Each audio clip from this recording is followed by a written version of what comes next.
Hello, everybody. Welcome to another Aligning Light Astrology Office Hour. I am Claire Moon, and it's August 10th. I just had to look. Actually, I shouldn't because it's my mom's birthday. Happy birthday, Mom! Welcome, everybody. Thanks for waiting for me. I went a little late on a consult that also surprised me a little bit. I don't mind going late, but I do go late quite a bit because I don't know, sometimes the conversation just doesn't quite wrap up in the timing that I think it should be. So I don't mind doing that, but that's why I'm late here. And I've also started to do this thing where I try to energetically ground my shit after consults and before consults, like the next one. So I had to do my little things, so we're good now. We got some familiar people. Welcome back, Tracy. Welcome back, Reverend Kai. Hello, Susie Robertson. Welcome back. Hey, Susie. Creating Harmonies here. Jendy's back. Creating Harmony. You've been here before. Thank you for the birthday wishes for my mom, everybody. She appreciates that because she's a Leo. She's a Leo sun. She's got a Libra moon. So yeah, all the birthday wishes. I called her this morning. So Fionn is here. Fionn Cleary, astrologer extraordinaire. Clockson is back. Welcome back. Good to see you.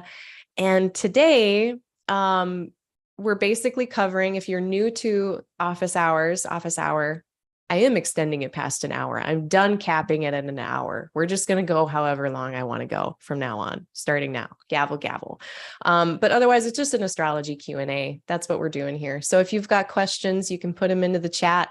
If you can put question in bold, so it's easier for me to find, so I can make sure I don't miss anything. I do try to keep up with the chat a little better on this.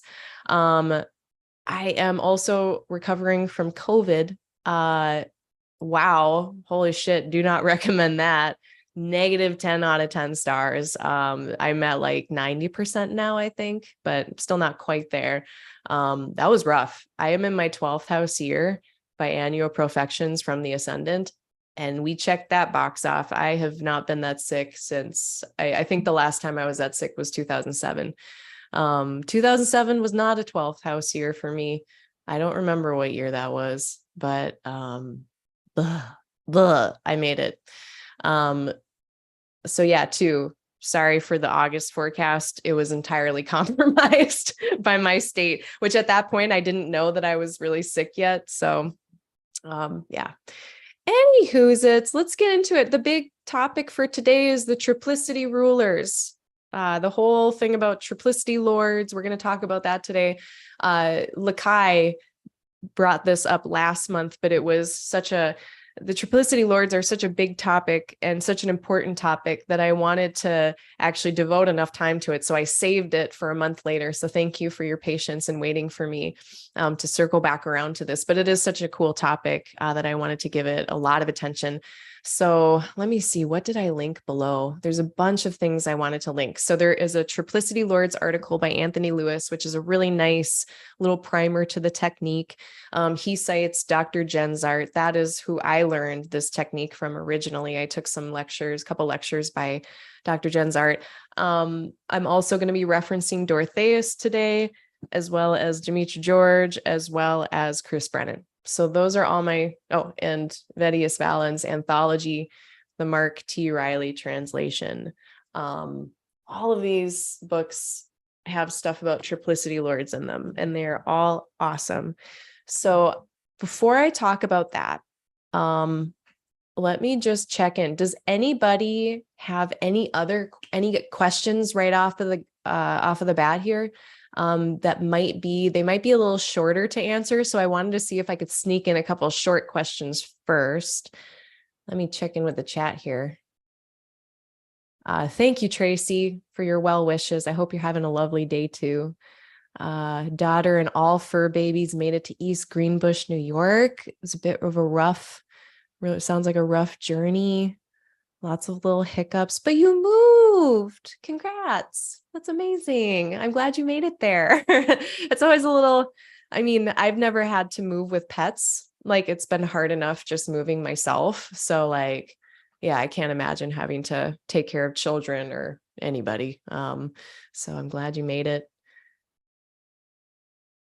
And now too, I just moved too. So I feel like the Mars Saturn opposition, let me actually go to the chart. Hold please. I want to share this. Man, if you are doing any projects right now, this Mars Mercury conjunction in Virgo is great for getting shit done. However, we are contending with an opposition with Saturn, which automatically makes all of this very grindy. Oh, we just changed rising signs. God dang it. Excuse me. It's now Aquarius rising time. But yeah, this Mars Saturn opposition has been just grindy. I just recently moved as well, and this has been just this grinding, trying to get moved in and nested and get things put away in their places. And holy shit, has it been going slow, not for lack of trying, and then getting sick. And like, there's been so many hiccups. So when Tracy says that they had a bunch of hiccups, yeah, like I'm also feeling the hiccup energy quite a lot. And I don't think it's going to end until Mars gets the fuck out of there. August 27th. Oh, what else is going on? It's my mom's birthday. Fionn says it's time to sleep over. Oh, it's time to sleep over on this side of the world. Oh, but you want to check in. That's so nice. Thank you. Thanks for saying hi. Thanks for the birthday wishes. Yeah, Fionn's from Ireland, everyone. So anyone who comes from the UK, thank you for staying up late and saying hi. I really appreciate that. That's really sweet. Fallen Soap is here. Hello, welcome back. Yeah, I am feeling a little bit better. Okay, here's some, thanks for the great questions. Yes, great notation. Thank you. Let's see, I feel like some transits don't affect me. I'm Libra rising. Jupiter was in Aries in my 7th, and I don't feel like I got the good stuff from Jupiter in the 7th. That is such a good question, Fallen, and it is one that comes up a lot. There's two kind of questions in there I want to address, and they are pretty quick, so we'll do that first. One thing is that there's a lot of different layers of timing that we have to consider. So not only are there transits like what's happening here right now, but let's just bring up Britney Spears as our beloved example. So Britney at any moment is going to be having some transits, right? So that's a layer to consider. But then also we have to consider things like annual profections, which this is a timing technique that highlights a certain planet for a year of time from birthday to birthday. And so there are years when, say, Jupiter is your Lord of the year. And then during that year, Jupiter transits are going to be louder. They're going to be more vivid. They're going to basically hold more potency, versus years where, let's say, Jupiter was in your 7th. Jupiter was not activated by any Time Lord techniques or other transity things, like progressions or something like that, or, insert technique. Let's say it wasn't activated, then we might not expect to see very much, actually. So, and it's kind of a bummer because, Jupiter only comes around to my 7th once every 12 years. I would like to capitalize on this opportunity. And I'm not saying there's not any opportunity, but let's dial down the intensity if it's not a Lord of the Year, for instance. Now, the thing to note here, and now this is really getting in the weeds, is that we not only have to profect from the ascendant in this particular technique, but also the luminary of sect. So there's more than one Time Lord. Also, we'll talk about triplicity lords. That's another place where we can see planets less or more activated through the triplicity lords, if we consider those. Another layer. So we've got transits, we've got perfections, and then we've got secondary progressions. That's another one that we have to consider that might be saying something entirely different and separate. There are solar return charts to look at. There are primary directions, which is something that I don't really have in my wheelhouse yet, but I'm working on it. Decennials, Ferdaria, all sorts of things. So it is complicated, but I do believe that just that level of complexity helps us to understand why, some years Mercury retrograde is going to slap. Other years, it is not going to do anything. Other years, it's going to be helpful. Some years, it's not going to be helpful. So yeah, like seeing that kind of variation, I wouldn't panic too much. There's probably just more to look into. The other part of that question, just about Jupiter in general, is, sometimes we look at Jupiter and we think about like kind of the best version of Jupiter that we can get. Like, let's say you're a day baby and we're talking about opportunity, wealth, abundance, babies, the lottery, stuff like that. That is usually not how I see Jupiter come out as. In a lot of kind of more middling situations, let's think about Jupiter as balanced growth. So Austin Coppock, I heard him talking about Jupiter once and how Jupiter speaks about growth that is balanced, like how a circle expands equally on all parts of it, and versus erratic, unstable growth. Jupiter is stability. So a lot of times Jupiter will just bring stability and peace. Sometimes Jupiter brings liberation from difficulties. Instead of building and getting more, we are getting freed or liberated from challenging circumstances. Sometimes that's where Jupiter comes in. Sometimes Jupiter is excess and, entitlement or doing too much of something. That can be interesting. So yeah, I guess I would look at, another thing Jupiter can be is understanding. Now in Aries, that is more of an external kind of fire situation where we would see, more, I guess, action-oriented opportunity kind of stuff, versus when like Jupiter was in Pisces.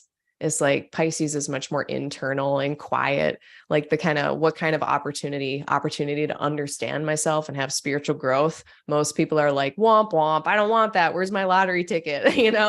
So there's lots of different ways that Jupiter can kind of come in, and some of them are kind of subtle. So if you had a Jupiter transit and you're like, what gives? Where's my flying cars and my hoverboard or whatever? Not to say that that's, I don't want to be dismissive, like that's all you were hoping for. But look for it in other ways too, and see if Jupiter showed up in other ways. In the 7th, it can also be about open adversaries, which we usually don't think about with the 7th. We like to think more about like marriage partners, romantic partners, business partners, cool stuff, neat stuff. But it can be just straight up open adversaries having a lawsuit.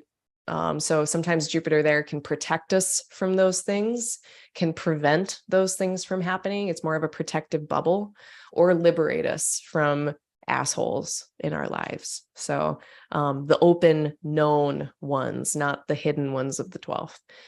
So I hope that kind of gives a little bit more of nuance to the whole Jupiter kind of thing. Great question. Thank you so much for asking it. Let's see.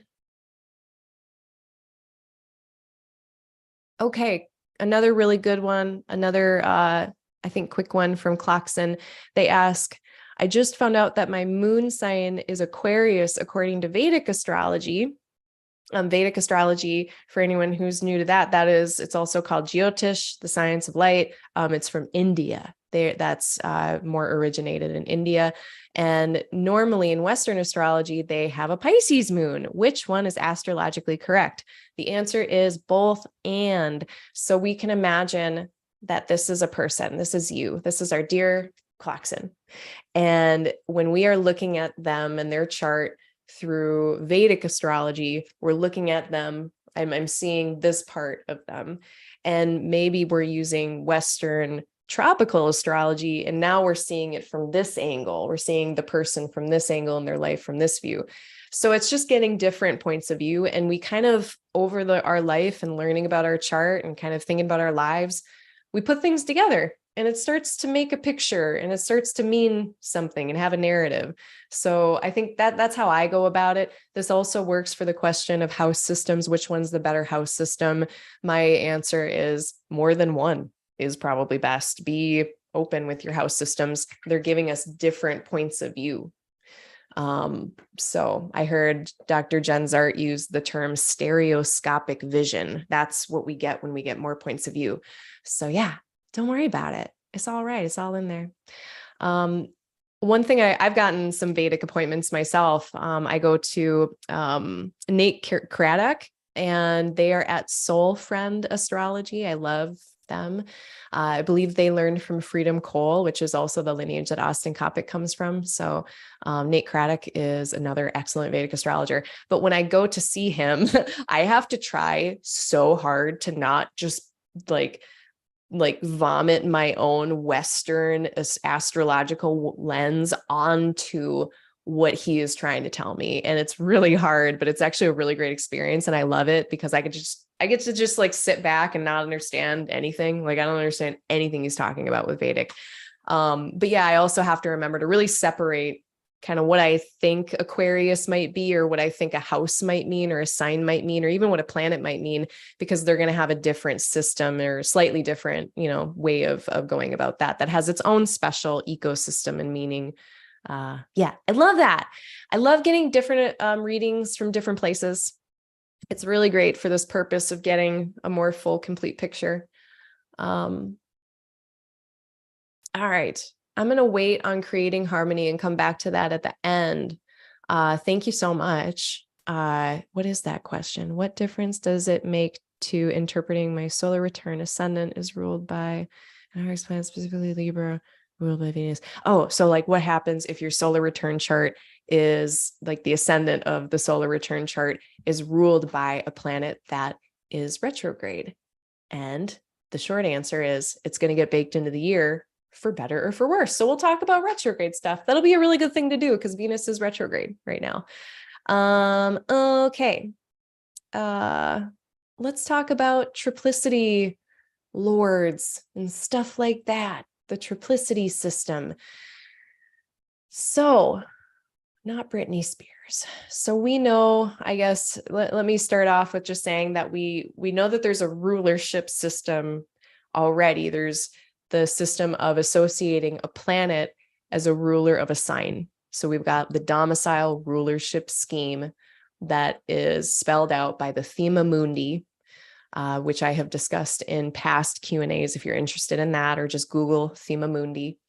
Now, this is an alternative rulership scheme that assigns 2 to 3 planets, well, 3 planets, rulership over a sign, but it is not based on the zodiac sign. It's actually based on the element.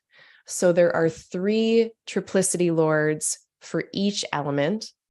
And then those 3 triplicity lords for each element. So we've got 3 for earth, 3 for air signs, 3 for fire signs, 3 for water signs. That there's a little bit of nuance even in there based on being a day or a night chart. So that's where we start. If you have Demetra George's Ancient Astrology, Volume 1, you can turn to page 200. I've got Tabby Tabaruski's here because I can't remember a damn thing sometimes. So I'm always flipping to this Triplicity Lords table. And what it does is it spells out, and it's basically the start of the part about Triplicity Lords in both Anthology and Carmen Astrologicum by Dorotheus of Sidon. Both of these, they just start off basically reading this table to you. That's how they start off the chapter. So they'll read for fire signs, the daytime planetary triplicity lord for fire signs is the sun. The nighttime lord, the nocturnal lord, is Jupiter. And then there's a third lord called the cooperating lord for fire signs, and this one's Saturn. So we got Sun, Jupiter, Saturn. We've also got, and I'm going to try to explain why these were assigned this way in a minute, but we're just looking at the table. I'm going to bootleg Demetra. I don't know. That's probably mirrored and opposite of what it should be, but maybe you can flip it and reverse it. Hold on. Stop share. Yeah, I think it's mirrored, but you get the idea. We got a daytime section, we got a nighttime, and we got a cooperating lord for each of the elements. Now, in the Hellenistic times, they would use these lords to, especially with the triplicity lords of the sectlight, that is one way to use the triplicity lords. They would be able to basically look at, by assigning these lords, they would be able to look at the vague quality of life of a person. So looking at which of these lords rules over, say, the sun here in a fire sign. The condition of that triplicity lord is going to determine just vaguely how things are going to go in that life for that daytime person. If it were a nighttime person, if they were a night baby, we would be looking at the moon and its triplicity ruler in a night chart. I should back up and look and just mention sect. So if you want to look at your birth chart, how do I tell if I was born in the day versus the night? Sometimes it's really obvious. Like if you were born at noon, definitely born in the daytime. Well, I shouldn't say that, up in the northern, the Arctic Circle, who knows what's happening up there. Different stuff. But if the sun was above the horizon, you were born in the day. Right now it is daytime. The sun is still above the horizon. It's 7:24 p.m. If you were born with the sun below the horizon, you were born at night. So that is a really important thing to note about your chart before you try this on yourself. So let's pretend like we're going to pick this sun here. We would try to find out who the triplicity ruler was for fire in a day chart. So if I use this table, it's the sun. They're their own ruler. Not only are they their own domicile ruler, they rule Leo, but then too, for a fire sign in a day chart, they are their own triplicity lord.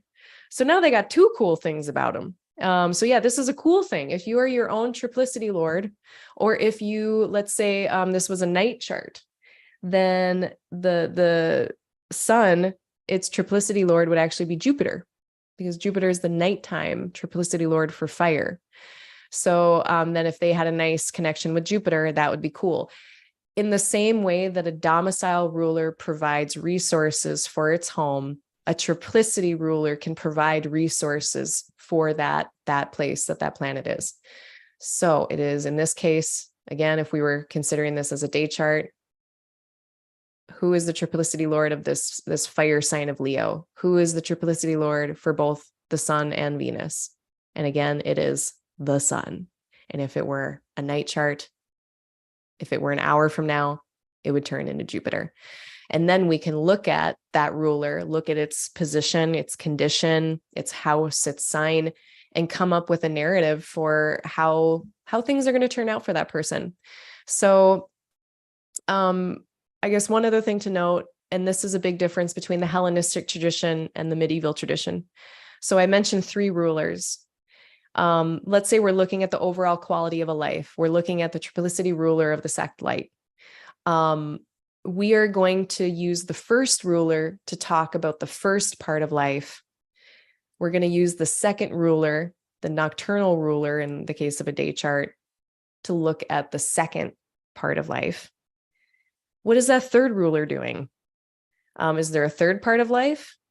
It depends on who you ask. So the Hellenistic folks, they use that third ruler as kind of just a cooperating, I'm going to help everybody in all the areas of their life planet, or, impede, but it affects the whole life. The cooperating lord, the third planet, they affect the whole life if we're thinking about this in a Hellenistic sense. So it would be like the first lord, the first part of life, plus some of the cooperating lord.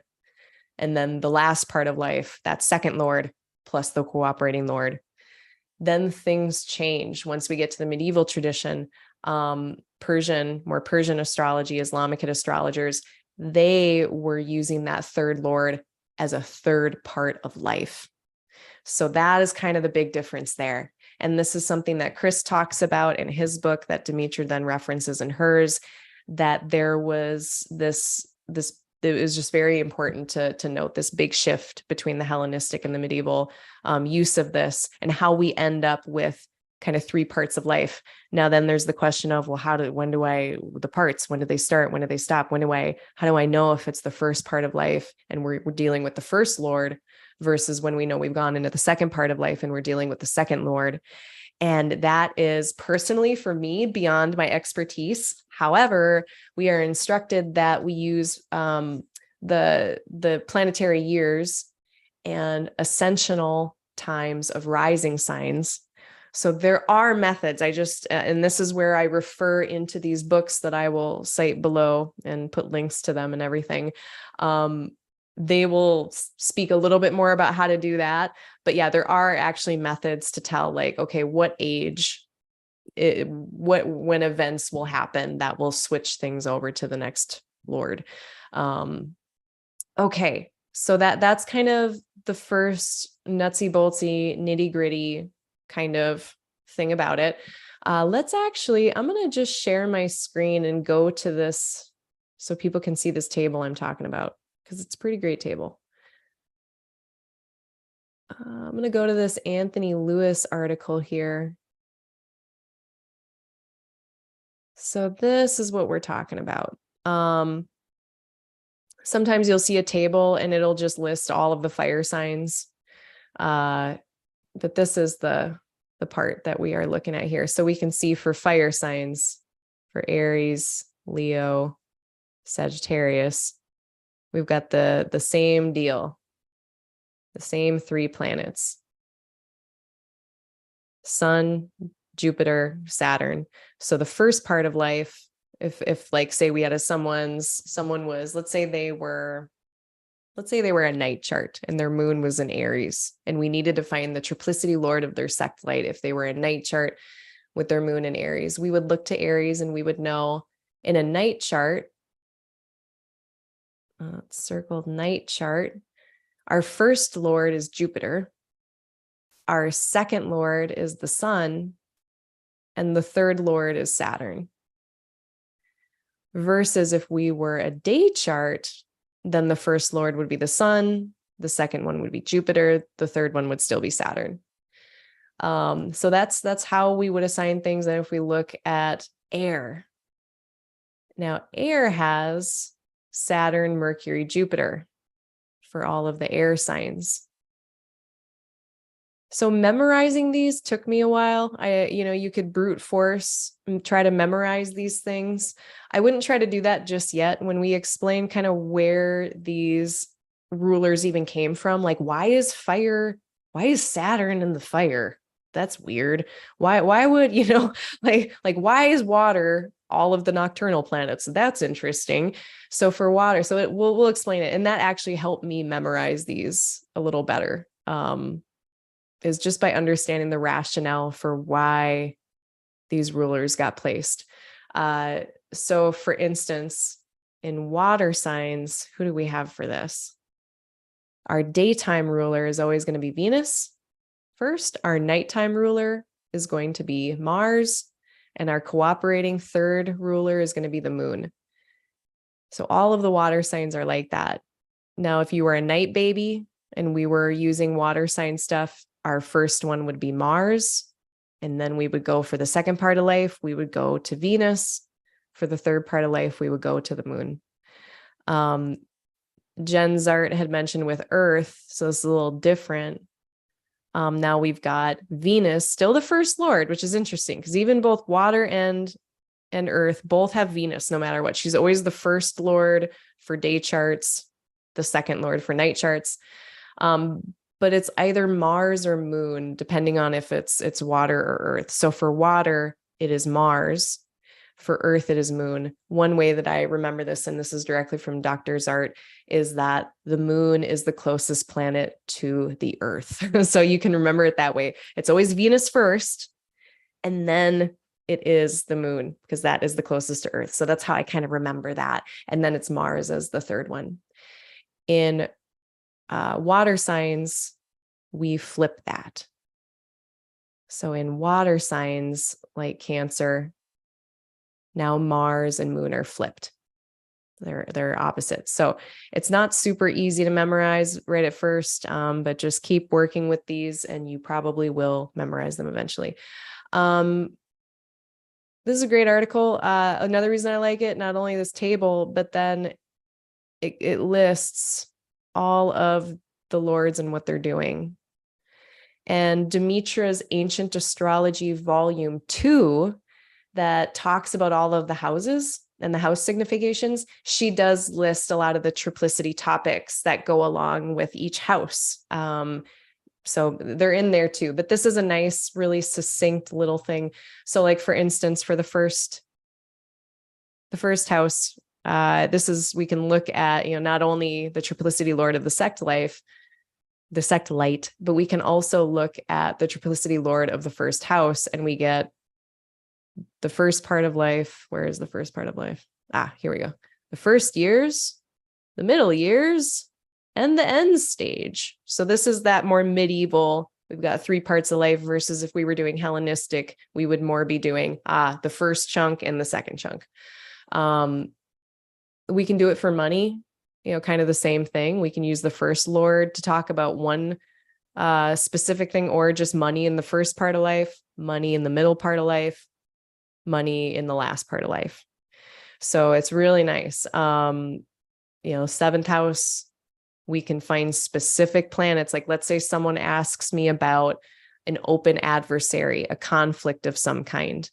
Not only am I going to look at the lord of the 7th house, I'm also going to look at the second triplicity lord of the 2nd house that has to do with litigation and adversarial relationships. So that's how you can use this article to kind of help you walk through this using this triplicity technique. But looking at the triplicity rulers, the triplicity lords, this was something that the ancients were pretty obsessed with. Dorotheus used it in higher regard than the domicile ruler. It's used widely. We can look at the triplicity lords of the sectolate, the triplicity lords of the 1st house to really discuss general circumstances in life, just how this person, just vaguely, how their circumstances are going to be. We can use it in that vague sense to kind of set up the expectations for what this life can hold fortune-wise. So they're basically saying, like, there's several layers here. Even if someone's, maybe they've got some great transits happening, or they've got some really good domicile lords, or they've got benefics in certain places that are doing certain things. If the triplicity lords show that the overall quality of life is poor, then there's almost like a ceiling built in there that is described by the triplicity lords. So it was recommended by Valens and Dorotheus to use this alongside the domicile rulership scheme to really get a wider sense of, like, what is possible in this life for this person, which sounds kind of harsh and fated, but that's what we're dealing with here. So it also can be used in a really specific way. Like you saw in that Anthony Lewis article, like, we're picking apart the 7th house and we're picking apart all these houses, not only to look at specific times of life, the 1st, the 2nd, and the 3rd chunk of life, but then we can also get really specific and fine tooth comb about certain topics, like not only a 7th house thing, but if it's like a litigation thing, we can have a specific person to look at for that, It helps to explain, why, if I have a domicile lord that's doing great, if I've got benefics in here and someone is still having a hard time with a place, look at the triplicity lord ruler, see what they're doing. Maybe they're struggling somewhere, and that can explain not only that there is a challenge maybe, but where that challenge is coming from. So let's do a different example with this chart. Let's look at the moon.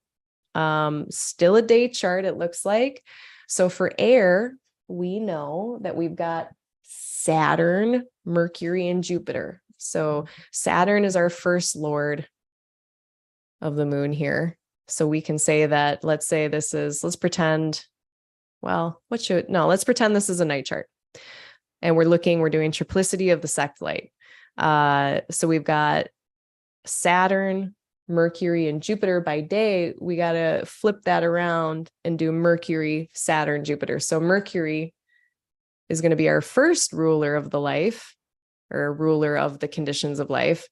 And then we get Saturn ruling the second part of life in terms of general condition. And then in the third part of life, we got Jupiter. So if someone was born right now in Madison, Wisconsin, I would say let's say they were born in an hour when it's nighttime.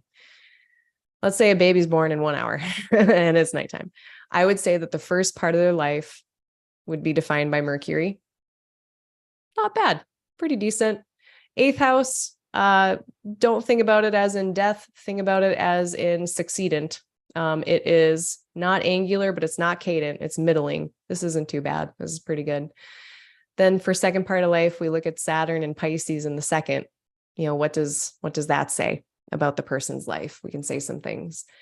And then the third part of life would be defined by Jupiter. Now that first lord also speaks to some of the resourcing for this potentially nocturnal moon, in that Mercury is going to be providing resources as the domicile lord, and Mercury is also going to be providing resources really effectively as its triplicity lord in a night chart. So pretty good, pretty decent in that example. So it can be just that simple. You can really get into some great narratives. You know, if you look at biographies, you can see this describe people's circumstances really specifically because we get house topics involved. But even just looking at the very basic condition of these planets can give you another layer of inkling about how well that luminary is resourced, how well that life is resourced. So that was a very quick and dirty kind of explanation of things. Let me check in with the chat and see if I've completely befuddled people, or if there's any follow-up questions. Let's see.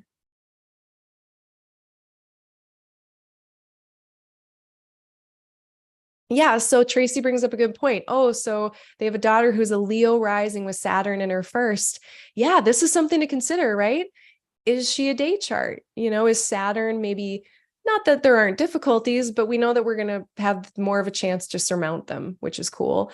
But then we know that Saturn actually has some kind of dignity in fire, which is so interesting. So, you know, Saturn is the cooperating lord for fire.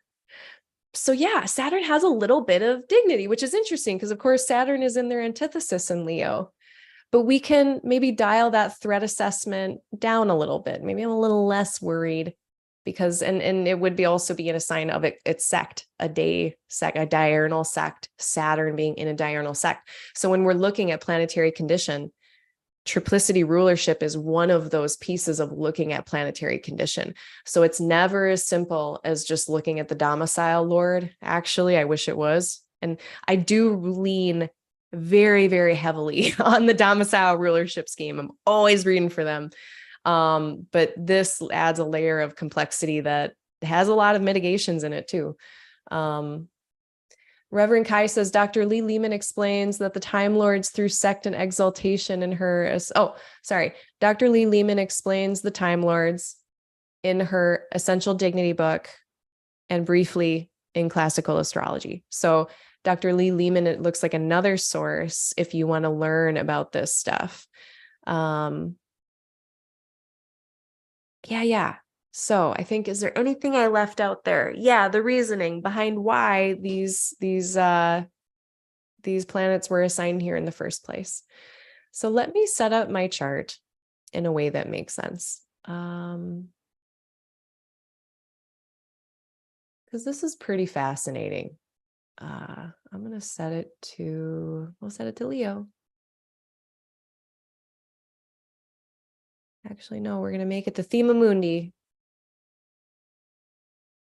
Can we do that? Does it matter? Hold on. No, I think I got to bring up a document. Sorry. I'm not going to try to draw it. I need the planetary joys scheme diagram. Here we go.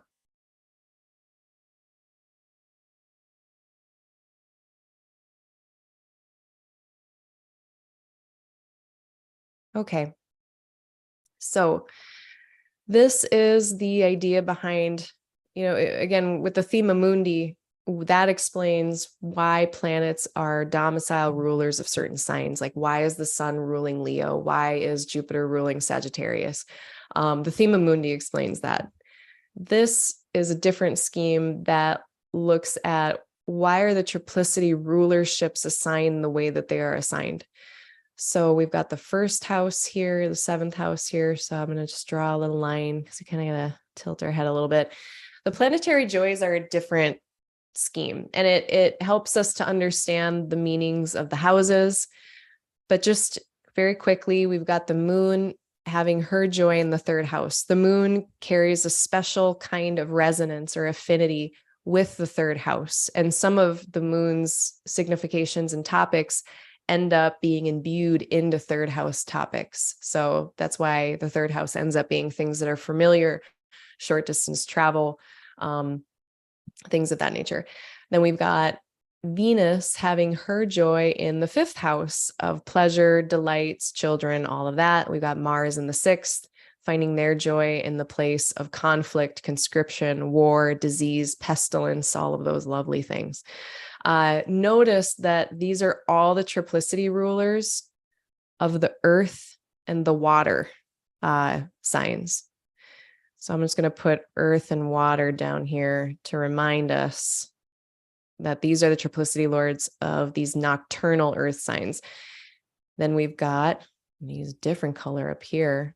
We've got the daytime planets, all the day sect planets up on the top of the chart, having their triplicity rulership of fire and air.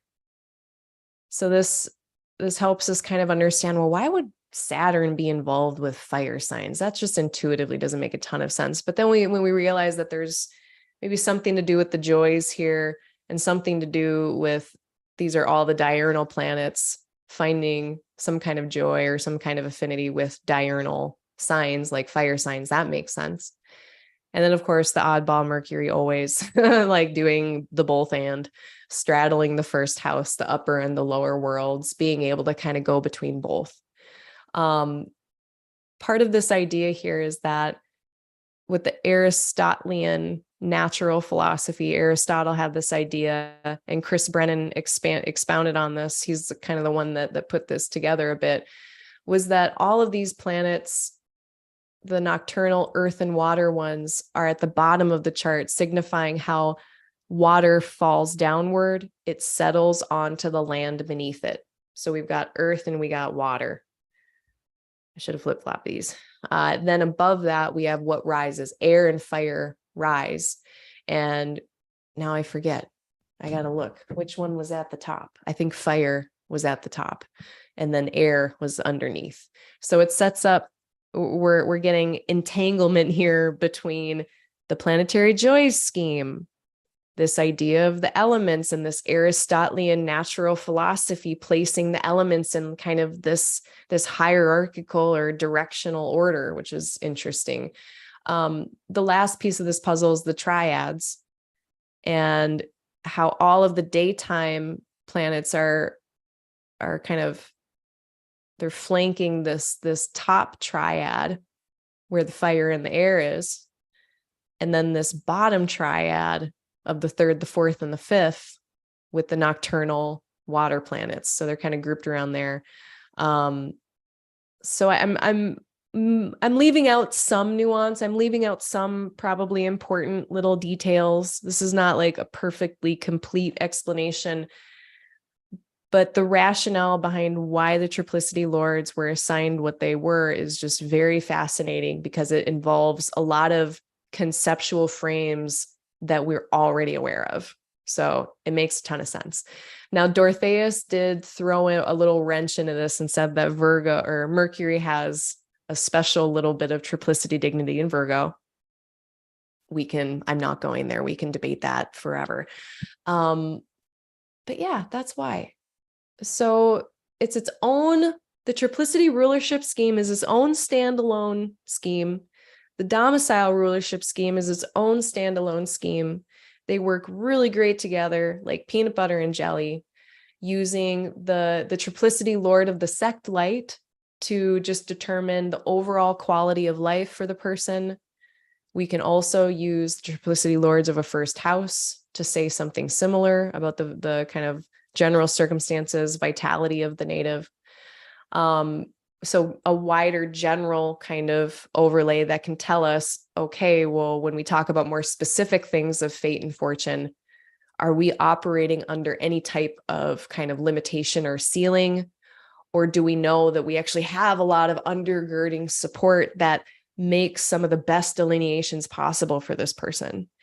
And it just helps us to hone and craft our delineations so that they are more realistic and appropriate for the person, if that makes sense. Not to say that we like tell people what they're capable of. That's not at all what this is about, but it's more just as a practitioner, as a reader, so we kind of can see what is the potential, what is the field of potentiality here? And again, this is just one more layer that gives us not only a general sense of how things are going to go for somebody, but then we also saw that we can use this really specifically in like a fine-tooth comb sort of way to try to find the nature of really specific topics in the life, but also to find out what the outcome of those specific topics are going to be. How well is this going to turn out, right? So hopefully that sheds some light, at least gets people excited about the technique. It is something that I personally should be doing more of in my practice. And I haven't integrated it as much as I would like. But yeah, it's coming in slowly but surely. So let's see if anyone has any follow-up questions. Thanks, Trace. Thanks for the nice feedback. I appreciate that.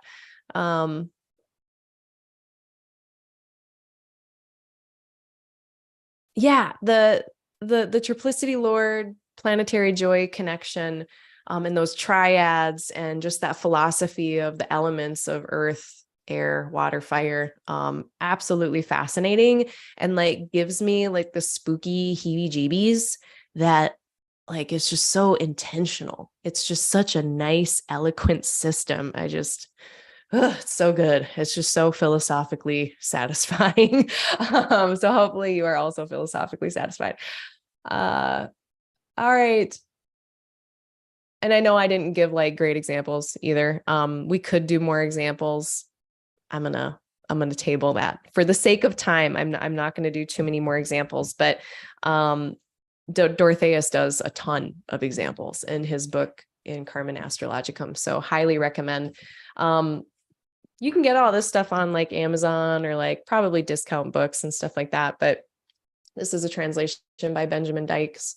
So this is another one you're going to want. And, you basically in this book, you just see Dorotheus just using triplicity lords for everything. One of the most interesting examples was when he actually looked at the three lords of the sun, the three triplicity lords of the sun, to actually look at the sun as someone's father and breaking up the father's life into separate chunks and what the quality of that will be. But then one of the footnotes was that it was like, well, is that relative? Like, are those chunks of life relative to the father, like in how they see their whole life from start to finish? Or is it from the viewpoint of the chart, the radix, the root chart of the child of the father? And they said, yeah, it's actually from the relative perspective of that child and their lifetime. So how they perceive the first part of their father's life versus the second part of their father's life. And I was like, that is some nuance, just really beautiful stuff. So that was a really interesting example of how just detailed you can get with it. Okay. What else do we got? I think that is that.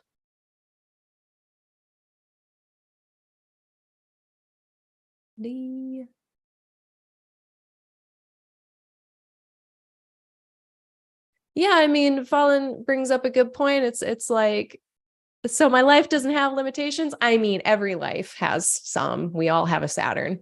Everybody has a Saturn. Our limitations are going to come from, granted, there's more than Saturn in that recipe. But yeah, we're all going to have that. Just depends on what it is. But then he says the technique scares me. Yeah, like a lot of these things are pretty fatey. Not to say we don't have free will, but it can also be really validating.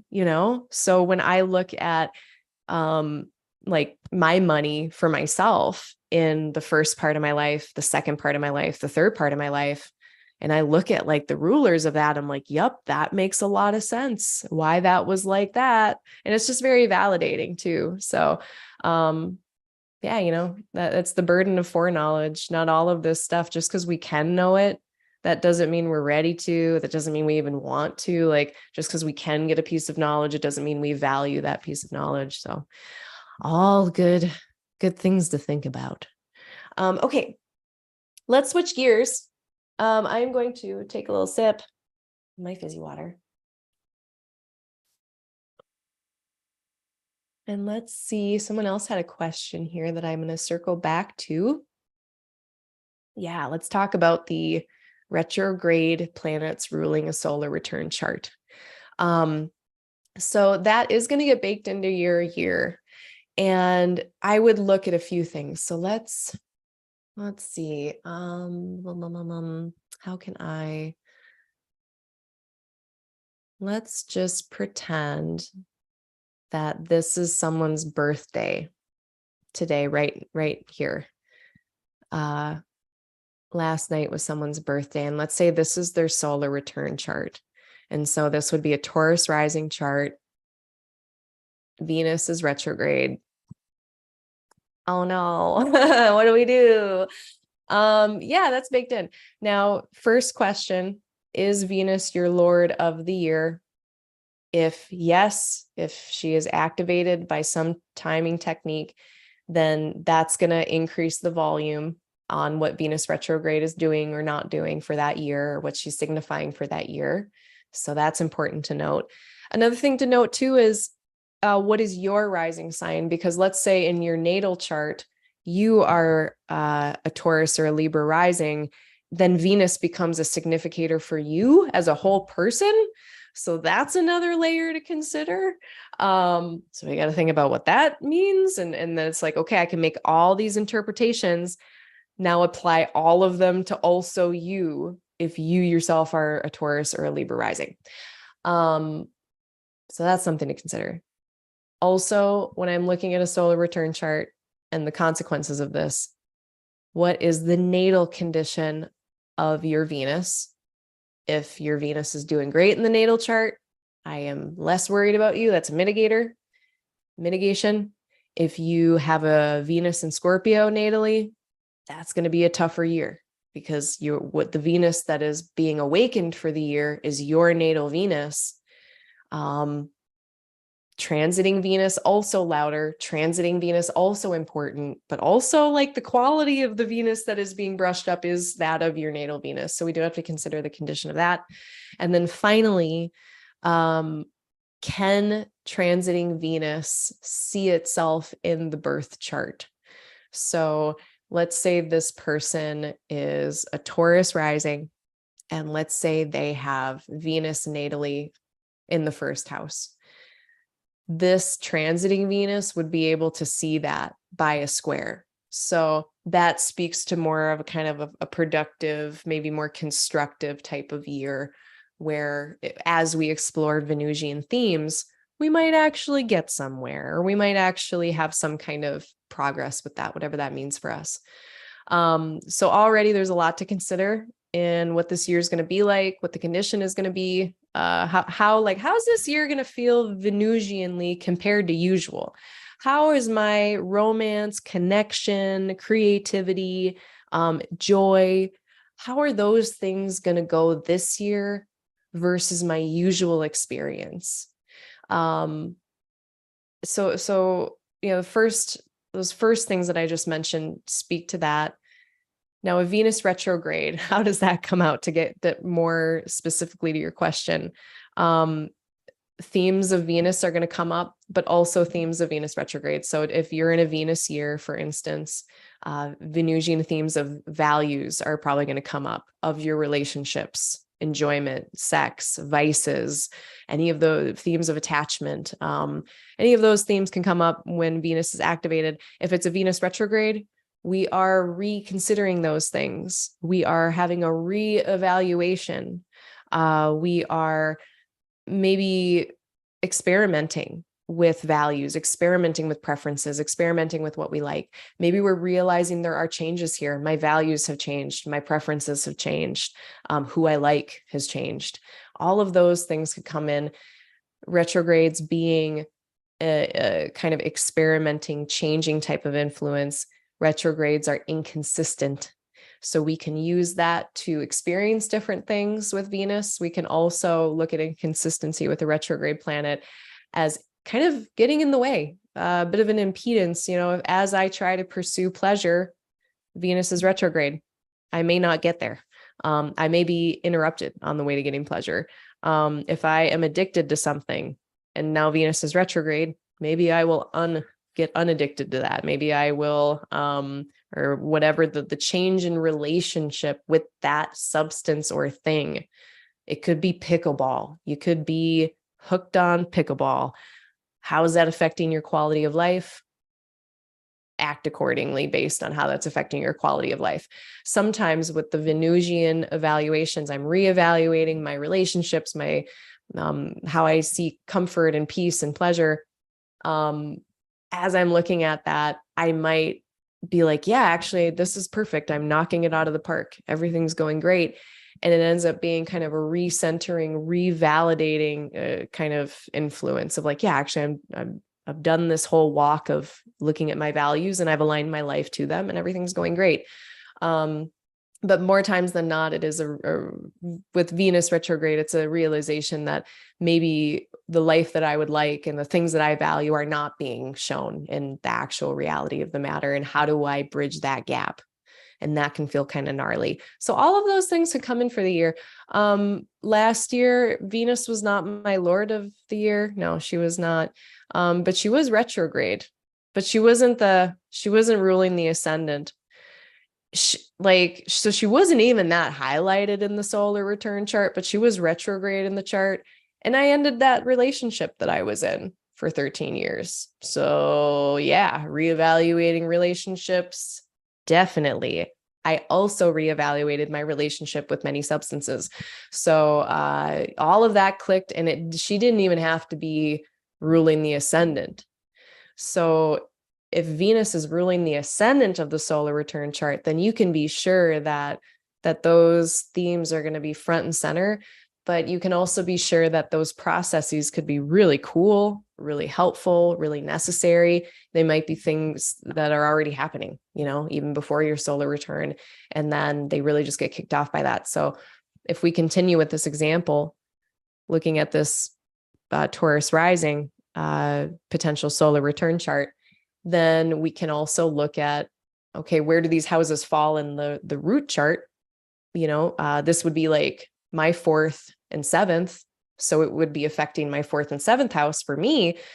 But if we look at it alone, then we can see it's in the 1st and 4th. So maybe some of these Venusian realizations will have to do with 1st house, 4th house topics for you, maybe even 6th, bringing in that. I don't know if that makes sense. So, there's several different house topics that could be getting reevaluated in this year. And that's not necessarily a bad thing.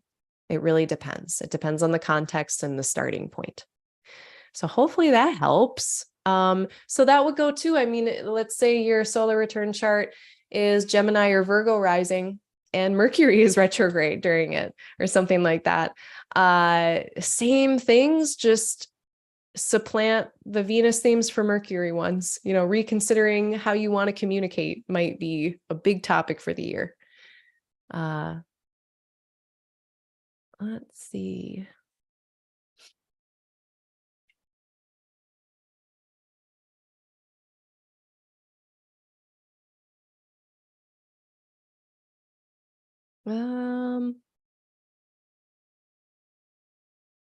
Good. Okay. It sounds like what I put down has landed. So that's good. Does anybody else have any other questions? Last call, I guess. Let me check my list and see if there was anything else I wanted to talk about.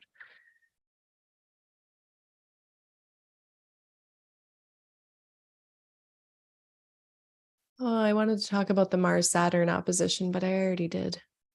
So that's good. I guess there is one little philosophical thing that I wanted to mention. And it has to do with the use of astrology in a way that is helpful and skillful and not deleterious and not helpful. I guess I don't really need the clock for this.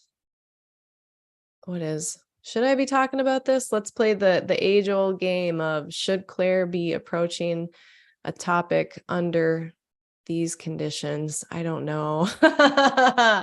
Let's see. Let me look at this chart. How's it going?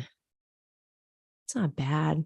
It's not a bad chart for talking about stuff. I saw that the moon was applying to a square with Mars during this, and I was like, don't talk about anything spicy. Although this isn't that spicy. No, I'm going to talk about it. So this is my own little experience that I had with astrology today.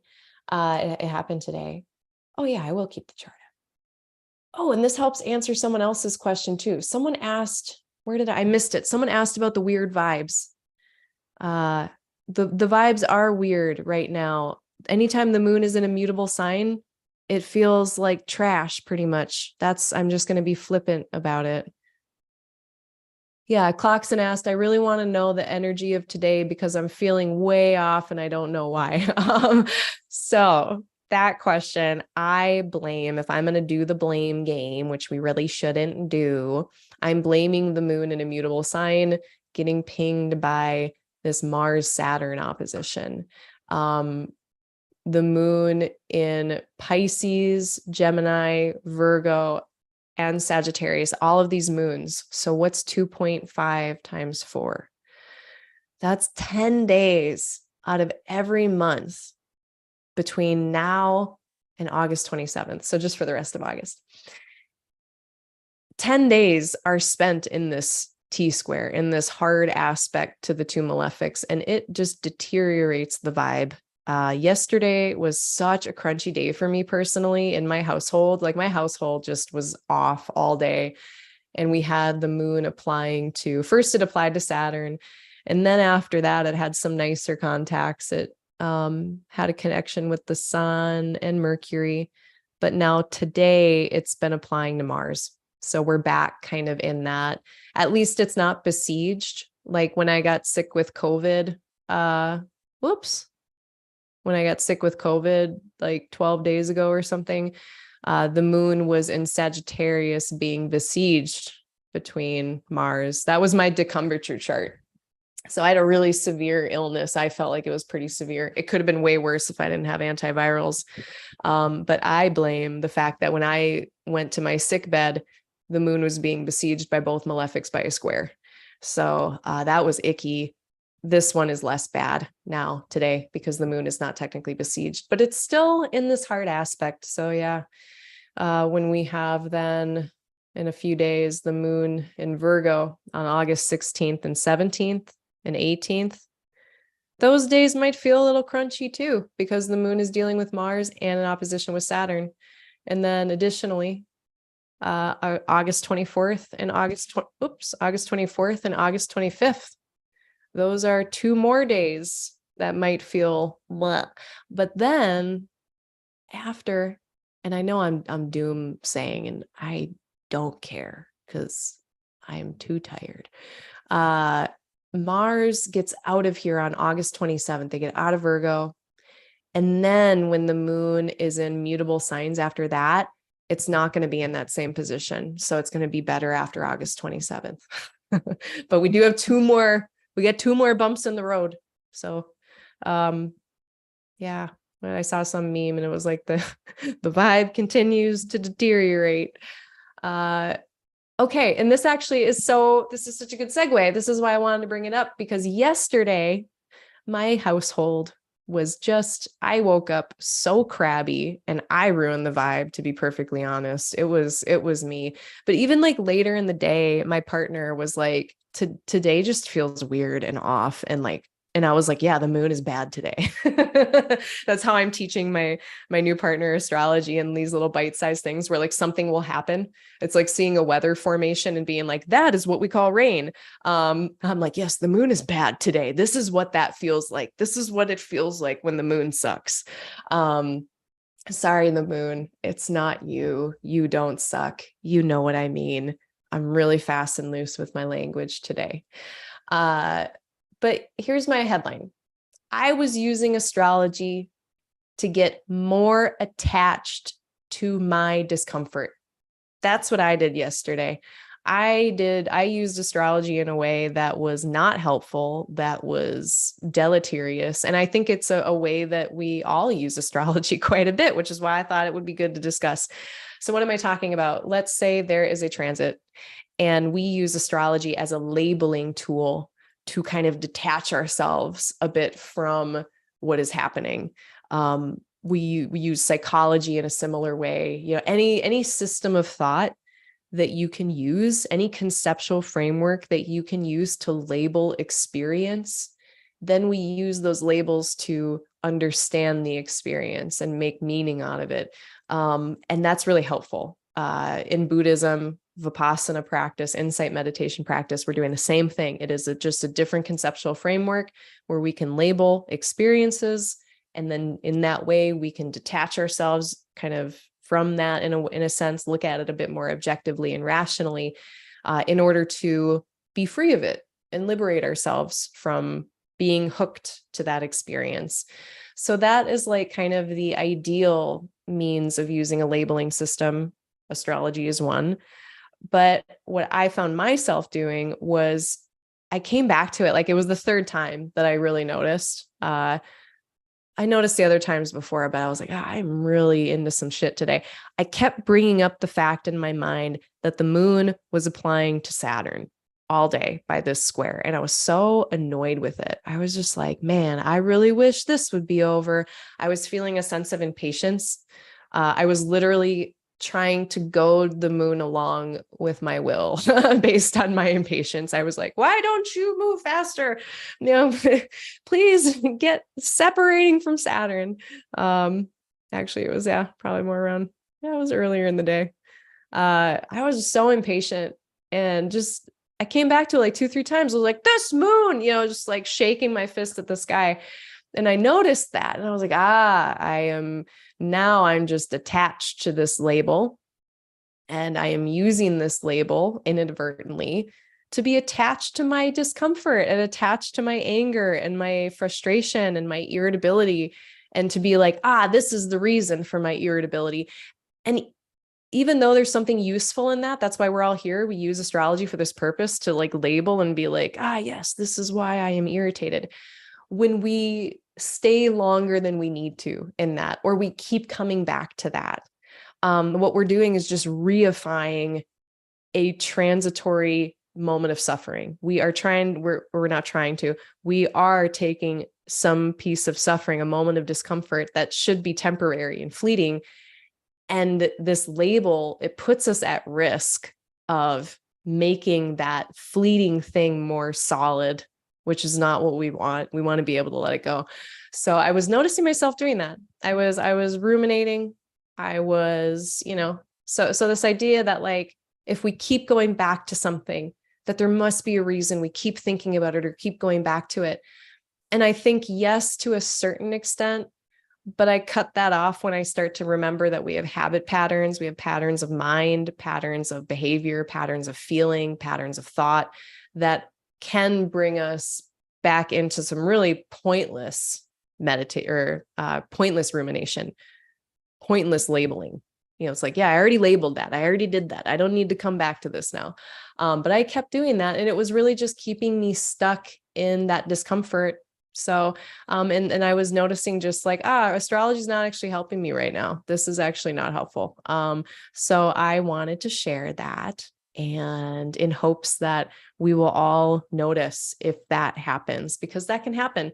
Astrology is the perfect scaffolding for our hopes and our fears. It is the perfect scaffolding for our fears, for our worries, expectations, which of course tiled the road path, what was that? Expectations. I don't know if there's an actual quote out there, but they do lead to suffering. And astrology can be used, unfortunately, for those ends. So, okay, let me see if this is landing with anybody. Because it's, it's a tool and we can use it skillfully or unskillfully.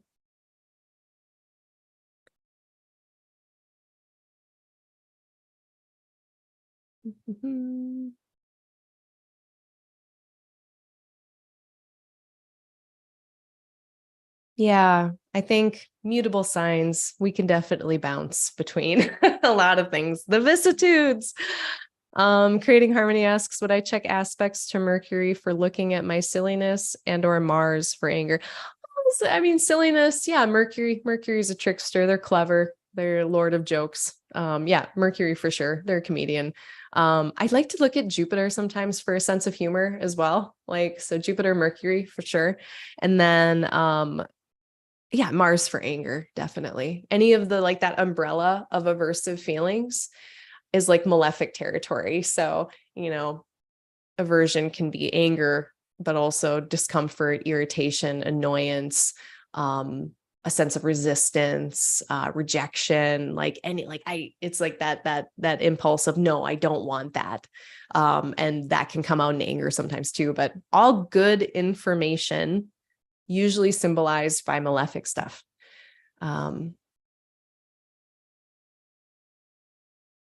Yeah, James French says a great thing here. Spiritual bypassing follows the on-ramp of least resistance. Yes, it certainly does. Whatever is easiest.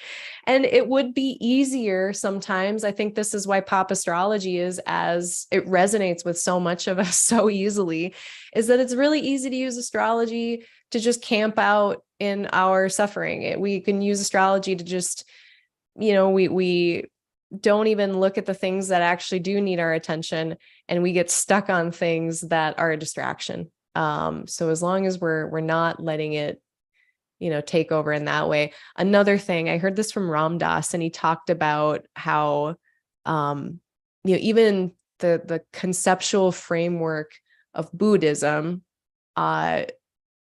it's meant to be a thorn that you use to get another thorn out. The concepts themselves can become a thorn. The ideas and frameworks and belief systems we have, they themselves can become an impediment if we get attached to them.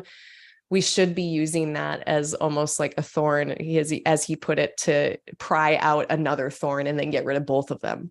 I don't know if that makes sense to anyone. It makes sense to me, but astrology is yet another thorn, just like the framework of Buddhism that I love. All of these conceptual frameworks are thorns that can get stuck, but they don't have to be that. Yeah, Creating Harmony saying they had to take a break from astrology earlier this year because they weren't using it skillfully. Yeah. I mean, I think if we're all honest, that's the case, which is exactly why I am bringing it up right now. And I figured many people could relate. And I do, it goes in the positive direction too. Like when we hope for things and we keep thinking like, Jupiter is going to be in Gemini in a year, and then everything's going to be better. I just have to wait for Jupiter in Gemini. And that takes us out of the moment as well, things like that. So it can definitely go both ways. Let's see if there's any final thoughts I had or felt like sharing. I think that was pretty much it. Thank you, everybody, for your participation. I really appreciate it. A bunch of great questions. I think, I haven't planned out anything for the end of the month, but of course I do have my forecast at the end of every month. It's usually in the last week. I try not to go earlier than that. So watch out for the forecast coming up at the end of the month for September. If you enjoyed this, if you got something out of it, hit that like button. If you'd like to follow me, hit subscribe. I do have the super sticker now. I'm trying to, maybe part of my little Venus retrograde and Leo story is the fact that I have a hard time asking for my worth and my value. So I'm trying to do a bit of a better job with that. So I do have the super sticker thing. I'm still figuring out how it works. You do not have to tip me. I am not here to busk. I am here to educate and share my passion for things. But you know what? If that monetary channel is opening, it would be really stupid of me not to say something about it. So it feels weird to say something about it, but I do have the super stickers. If at all anyone wants to tip me, that helps me do this work. I am also trying to do this work sustainably without burning myself out. So that is also very helpful for that. You can find me at www.aligninglightastrology.com. I'm going to stop my share here.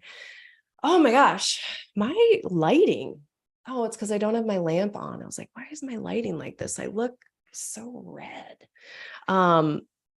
www.aligninglightastrology.com. That is my website. I do readings there. I'm doing research. My research is ongoing. So if you would like to help me with my research, you can go ahead and book a research appointment there. Please use the Astrology Podcast discount code at checkout. So when you're picking your reading, you can do redeem coupon. It's a little button there. And if you type Astrology Podcast, just Astrology Podcast, it'll give you a 10% off discount on any of my readings, except for the research one. So feel free to use that. I also there's Thank You 10. That's another discount code for 10% off. I think that's all. Oh, and then the reading group. So for Hellenistic Astrology, Chris Brennan's course, Hellenistic Astrology, we have started, me and Melissa, Chris's assistant, have started a reading group of his book. So we had an intro meeting last Saturday or Sunday. We're going to meet again for chapter 1, and we're just getting started. So everybody has like a whole month. It's going to be, September 2nd. I believe it's at 1 p.m. Central Time, but September 2nd, if you are part of Chris Brennan's Hellenistic Astrology course, you have to be part of his course. But if you are part of that, you can sign up for this reading group. It's not too late. You can come at any chapter. You don't have to start with us from the beginning, but we are going to be reading Hellenistic Astrology during that time together as a little book club, one chapter at a time. So again, that's really getting going on September 2nd. If you have any questions about that, email me. My email is aligninglighastro@gmail.com. Astrology is shortened, aligninglighastro@gmail.com. For any questions at all about the reading group, about my own offerings. And I think that's all my announcements. Let's see if there are any final questions. Oh, thanks, Tracy. That's so sweet. Yeah. James, I think past graduates have access to, as long as you have access to that course, you should have access to the Facebook group. And we have been posting some things in the Facebook group. We are going to be posting recordings of the reading group on the Hellenistic course page, on the Thinkific page. So if you can't make it, if it's in a time zone that is just not convenient, if you have to work, don't worry. You can still kind of interact through Facebook group and through those recordings that'll be up on Thinkific. But yeah, I think it's also going to kind of end up being eventually a bit of a work, kind of a study group too, because when we get to the chapters that actually have chart examples, I think we're going to be doing some more example stuff too. So I think it's going to function as kind of a bit of a hybrid reading / study group for Chris Brennan's book. So if anyone is interested in that, you can email me about that or find us on the course Facebook page. Okay, I think that's it. Thank you so much, everybody. It was good to see you as always. Thank you for your participation. It's very fun.